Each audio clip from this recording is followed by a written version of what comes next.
hand claps unto our Lord Jesus Christ tonight. Wherever you are, you can just have a mighty hand clap and give a mighty hand clap offering unto our Lord Jesus Christ.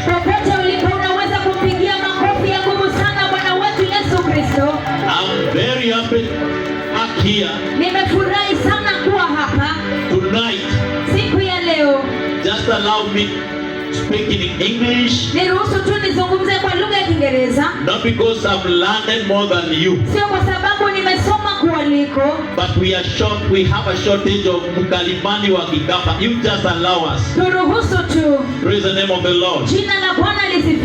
I welcome you so much tonight.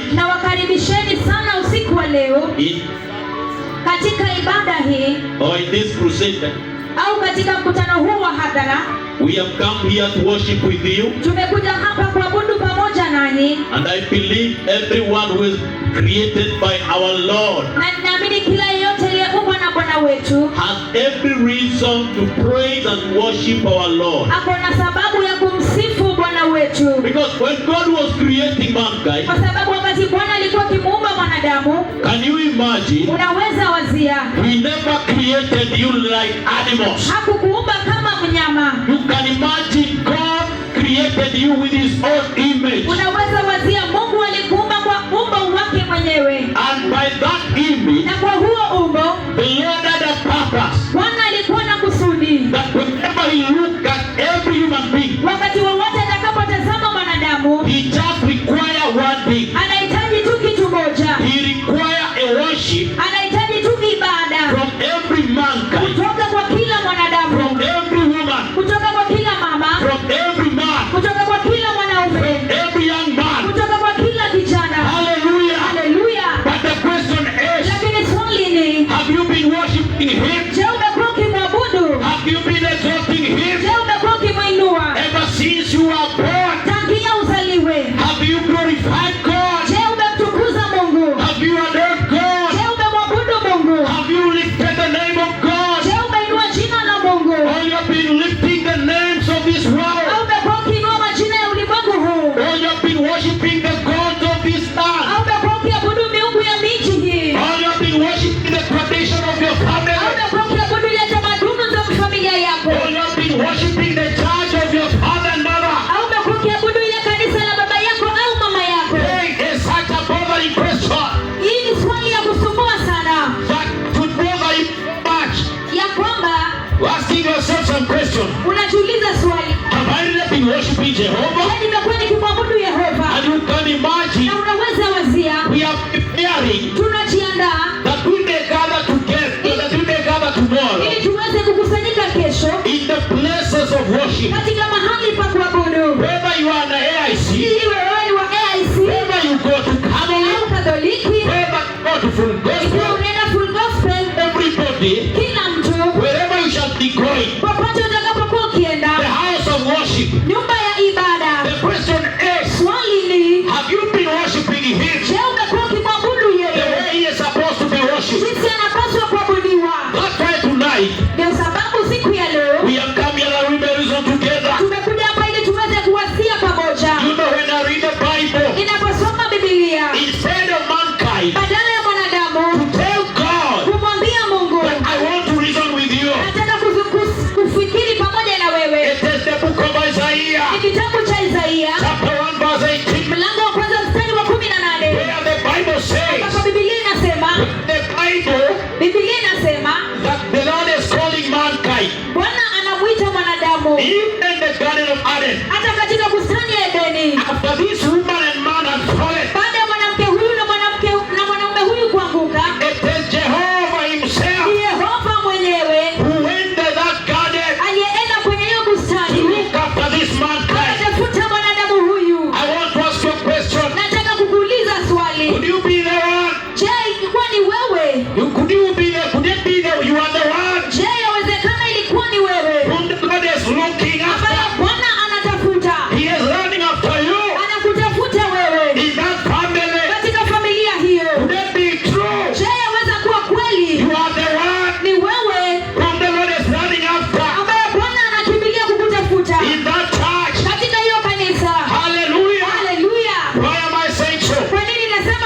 Because kwa sababu if there is something ikiwa kuna jambo that is so precious ambayo ni dhamana sana before the Lord, mbele za Mungu, it is the heart of mankind. moyo wa mwanadamu. The Bible says, Biblia inasema Ezekiel chapter 18, Ezekieli 18 verse 4, mstari wa 4, every soul,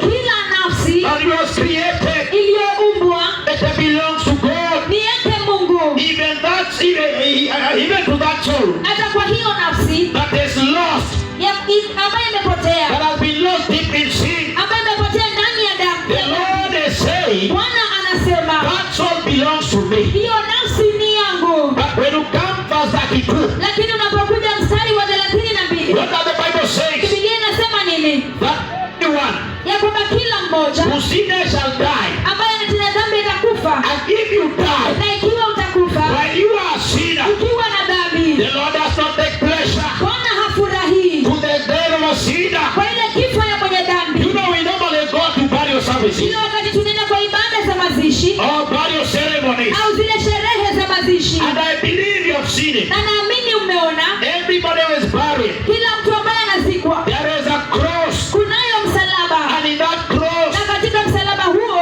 on that cross, katika huo msalaba there are 3 words: kunayo maneno matatu: R.I.P. RIP, Rest in peace. pumzika kwa amani. A question: Niko na swali. if the Lord is your word, if the Lord, Ikiwa Bwana the owner of the word, mwenye neno it says anasema that ya kwamba he does not take pleasure hafurahii to anyone who dies as a sin. kwa yeyote anayekufa kama dhambi, kwa dhambi, And yet we know na tunajua the wickedness of the hour. uovu wa masaa haya, And yet we know na ilhali tunajua how humanity jinsi wanadamu has become so mad with sin. Amefanyika mwenda wazimu na dhambi. amefanyika bwana wazimu na dhambi. He loves sin. Anapenda dhambi, He cares not. hajali, He does not care. hajali, His fellowship with God. anashiriki na Mungu. The only thing he cares about, Kile kitu ambacho anajali pekee, the money he is looking after, pesa anayotafuta, the woman he is looking after, mwanamke ambaye anamtafuta, the man he is looking after, mwanaume ambaye anamtafuta, the family he is looking after. familia ambayo anaiangalia. And yet the Lord is saying, Ilhali Bwana anasema come that we may reason together. kuja ili tuweze kuzungumza pamoja. To read a scripture Nataka kusoma andiko from the book of Revelation. kutoka kwa kitabu cha Ufunuo, Revelation chapter 20, Ufunuo mlango wa 20 verse 15. mstari wa 15. The Bible says, Biblia inasema iwapo mtu jina lake halitaonekana katika kile kitabu cha uzima, alitupwa ndani ya ziwa la moto.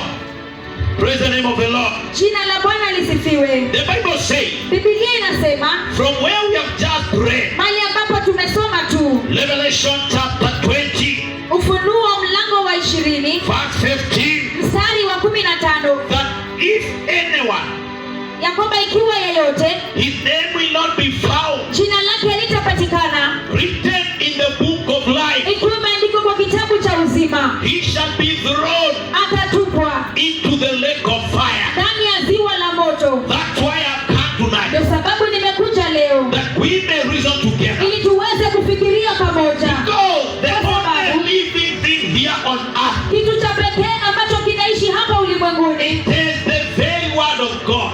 basi ni neno la Mungu. It was there before the creation, Ilikuwa pale kabla ya uumbaji, and after the creation, na baada ya uumbaji the word will remain.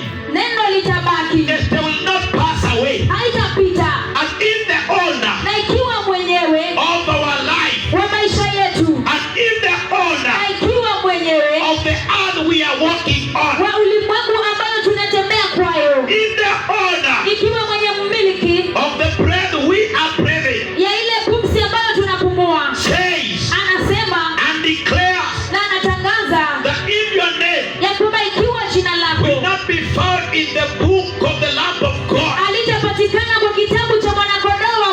You'll be thrown into the lake of fire. Utatupwa kwenye ziwa la moto. The Bible does not say Biblia haisemi that it is only the elder whose name will be found there. ya kwamba ni wazee ambao jina zao zitapatikana pale. The Bible does not say Biblia haisemi that only the name of the young will be found ya there. kwamba ni majina ya vijana tu ambayo itapatikana pale. But the Bible says Lakini Biblia inasema anyone whom God has created. yeyote ambaye Mungu amemuumba. Hey, and I repeat again. Na ninarudia tena. Everyone, anybody whom God has created. Kila mtu yeyote ambaye Mungu amemuumba. If it happen, ikiwa itafanyika, your name not be found in the Lamb of God, in the Lamb book of God, in the book of life. Jina lako halitapatikana katika kitabu cha uzima. You will be thrown into the lake of fire. Utatupwa katika ziwa la moto. Have you ever worried about that scripture? Je, umewahi jisumbuka kuhusiana na andiko hilo? Have you ever bothered to understand that scripture? Je, umewahi jishughulisha kuelewa hilo andiko? Have you ever bothered to ask yourself some questions? Je, umewahi jishughulisha kujiuliza maswali fulani? As to why Jehovah, Kwa nini Yehova, the owner of my life, mmiliki wa maisha yangu, the owner of your life, anayemiliki maisha yako, the one who commanded you to wake up in the morning, aliyekuamuru leo uamke asubuhi, declares anatangaza that if your name, ya kwamba iwapo jina lako, ikiwa jina lako, if your name is Mwikali, ikiwa jina lako ni Mwikali, and you find that your name has not been written in the Lamb book of life, na upate jina lako litaandikwa katika kitabu cha uzima, surely he will not have mercy on you. kwa kweli hatapata rehema juu He yako. will throw you into the lake of fire. Atakutupa kwenye ziwa la moto. If your name Ikiwa jina lako will not be found, halitapatikana, whether you are a renowned man of this town, licha ya kuwa wewe ni mtu unayejulikana sana kwenye mji huu, maybe you are very famous, pengine unajulikana sana, maybe you are very popular, pengine unajulikana sana, maybe you are very serious businessman, pengine wewe ni mwanabiashara wa kumaanisha sana, and everybody knows you na here, kila mtu anakujua hapa, and your name not before the book of life. na jina lako lisipatikane kwa kitabu cha uzima. Hey, listen, there is a warning. Kunayo onyo, sikiza. There is a warning. Kunayo onyo. The Lord is warning Bwana tonight. anaonya usiku wa leo. The Lord is raising a red flag. Bwana anainua bendera nyekundu. He is raising a red flag. Anainua bendera nyekundu. I say Kwa kusema that ya kwamba he will finish with you. atakumaliza. And the only way he can finish with you Na jinsi ambavyo tunaweza malizana na wewe is by throwing you ni kwa kukutupa into the lake of fire. kwa ziwa la moto. In the life we are living today, Ile maisha ambayo tunaishi leo, there is a lot of trouble. kunayo shida mingi. The life we are living today, Maisha tunayoishi leo, there is a lot of challenges. kunayo changamoto mingi. The life we are living today, Maisha unayoishi leo, there is a lot of diseases. kunayo magonjwa mengi. The life we are living today, Maisha tunayoishi leo, there is a lot of heartbreak. kunayo kuvunjwa moyo sana. The life we are living today, Maisha tunayoishi leo, marriages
biggest support of the church. Mimi ndio ninafadhili kanisa kwa ukubwa sana. But inside your heart, Lakini ndani ya moyo wako, you know very well unajua vyema kabisa your name ya kwamba jina lako not been written halijaandikwa in the book of life. kwa kitabu cha uzima. You better turn Ni around. vyema ugeuke. Hallelujah. Haleluya. Because the Bible says, Sababu Biblia inasema only those wale tu whose name ambao jina zao will be found zitapatikana in the book of the living kwa God, kitabu cha Mungu they aishiye shall be spared. ndio ambao wataokolewa. If that is the red flag, Ikiwa hiyo ndio bendera I nyekundu, want to ask you, you human. nataka kukuuliza ewe mwanadamu, I know ninajua you know God. unajua Mungu. When I read the Bible, Ninaposoma Biblia in the book of John chapter 14, kitabu cha Yohana 14, and I know you are a good reader. na ninajua ni msomi mzuri. When Jesus was about to ascend, Wakati Yesu alikuwa karibu kupaa juu, he gathered his disciples alikusanya wanafunzi wake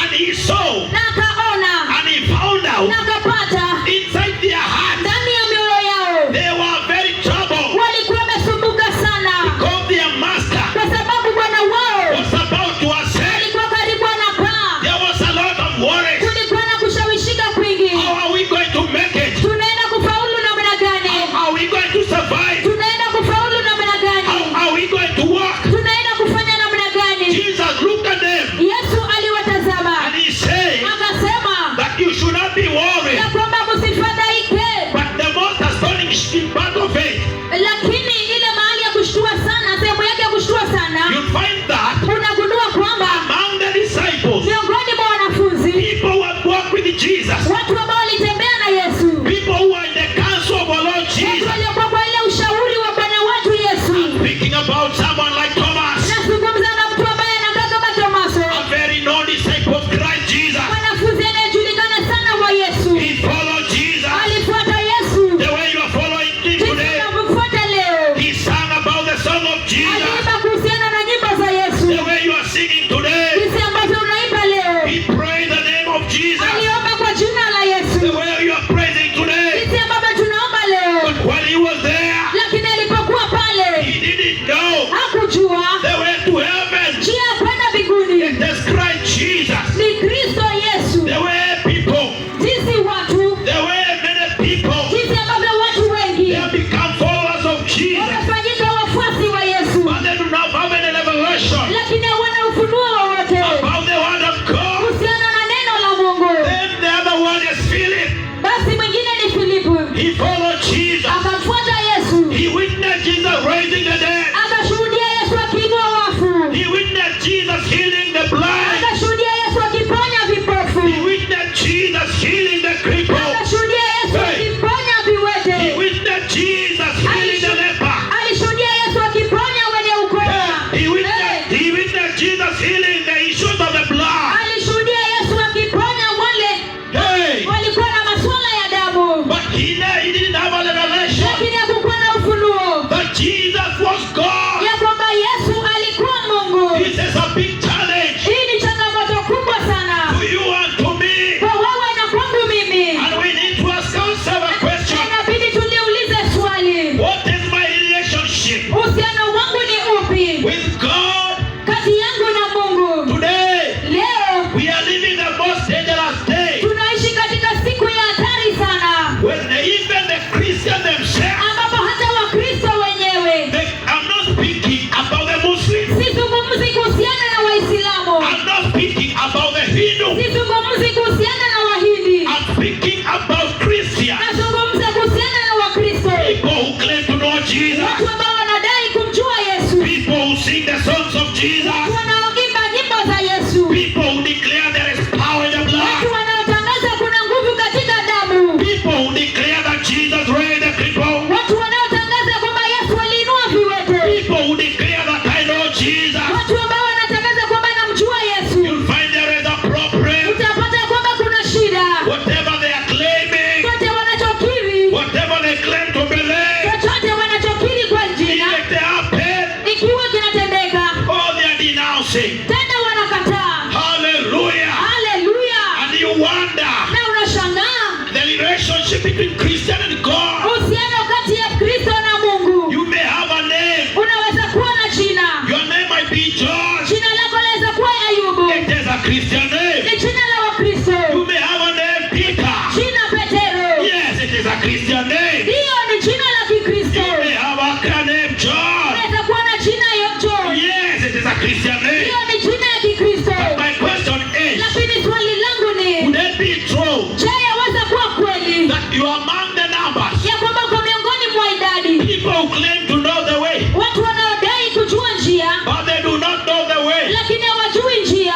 I was very shocked Nilishtuka sana when we were beginning this year. tulipokuwa tukianza mwaka huu. You know the Lord has been doing great things Bwana amekuwa akifanya mambo makubwa during this dispensation. katika majira haya, And I repeat again, na ninarudia tena I'm getting to understand. na upate kuelewa. I am calling the Christians Ninaita Wakristo because Christians kwa sababu Wakristo must be accountable. lazima watoe hesabu Whatever they profess, ile ambacho walikiri, whatever they profess, chochote walichokiri they must be accountable. lazima watolee hesabu. You'll find in this nation, Utapata katika taifa hili 85%, ile 85% they say it is a Christian nation. wanasema ni taifa la Kikristo, But even if it is it's a Christian nation, lakini hata kama ni taifa la Kikristo, I want to ask you a question. nataka nikuulize swali. If it is a Christian nation, Ikiwa ni taifa la Kikristo and we are crying na unalia day and night, usiku na mchana, there is corruption. kunayo ufisadi, I want to ask you, nataka nikuulize, when I look the governors of this nation, ikiwa ni wale magavana wa nchi hii, we have 47 governors in this nation, tunao magavana 47 kwa nchi hii, and about 43 governors, if I'm not wrong, or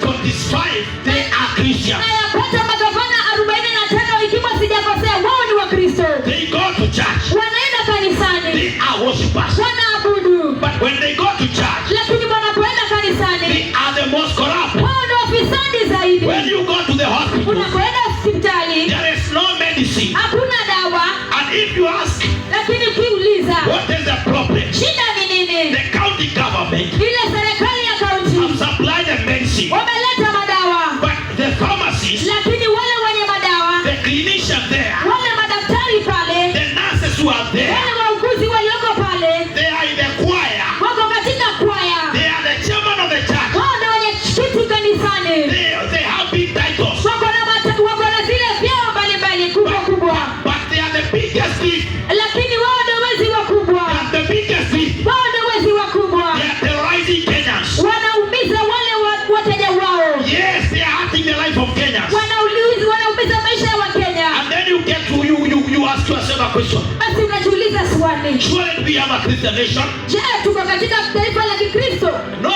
Hapana, We have a nation called Christian who are Nyang'au. tunayo taifa ambayo iko na Wakristo ambao wanaitwa Wanyang'au, And these Nyang'aus, na hawa Wanyang'au they are in the church. wako kanisani They are the one who are terrorizing others. ambao wanaumiza wengine. Hallelujah. Haleluya! I was saying Nilikuwa nasema that if you want ya kwamba ikiwa unataka our names jina to zetu be found zipatikane in the book of life, kwa kitabu cha uzima, you must make sure lazima uhakikishe that ya kwamba you become accountable. unakuwa wa kutolea hesabu, You become born again. unaokoka. It is not about Si kuhusiana going to church. kwenda kanisani. I normally give a testimony. Kila wakati natoa ushuhuda. Personally, I come from a Muslim family. Kibinafsi natoka kwa familia ya Waislamu. My family is a Muslim family. Familia yangu ni familia ya Waislamu. And when we were getting out of Muslim, Na wakati tulikuwa natoka kwa Waislamu, I was the first one. mimi ndo nilikuwa wa kwanza. Then,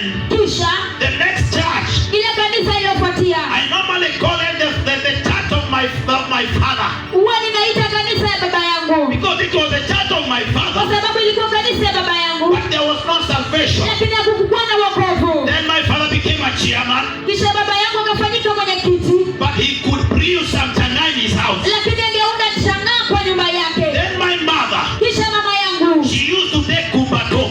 alikuwa akichukua ile kumbato, She used to take kumbato. alikuwa akichukua kumbato, The way many women here Ukambani, jinsi ambavyo mama wengi hapa Ukambani they take kumbato, wanachukua kumbato but they go to church. na wanaenda kanisani, They take kumbato wanachukua kumbato, and they say, I love Jesus. wanasema nampenda Yesu, They take kumbato wanachukua kumbato and they say that I know. na wanasema anajua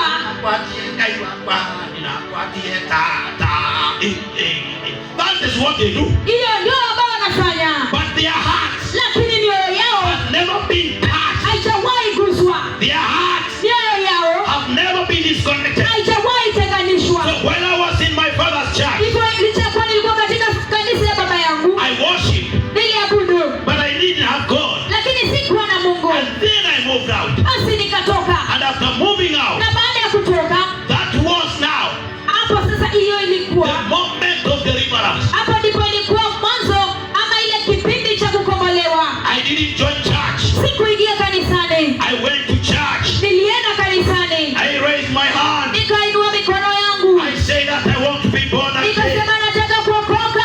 Though I was a young boy, Licha kuwa nilikuwa kijana mdogo. I said that I want to be born again. Nilisema nataka kuokoka. It is not the way Sio jinsi you see it today. unaona leo. They come to church. Wanakuja kanisani. Then they say, Kisha wanasema, I have seen that you worship well. nimeona ya kwamba unaabudu vyema. I've been pleased by worship. Nimefurahia jinsi unaabudu. I'll be worshiping with you. Nitakuwa nikiabudu na And nyinyi. this man Na hii mwezi and this woman na huyu mwanaume na huyu have mwanamke never been born again. hajawahi kuokoka. Today I'm speaking about Leo nazungumza kuhusu people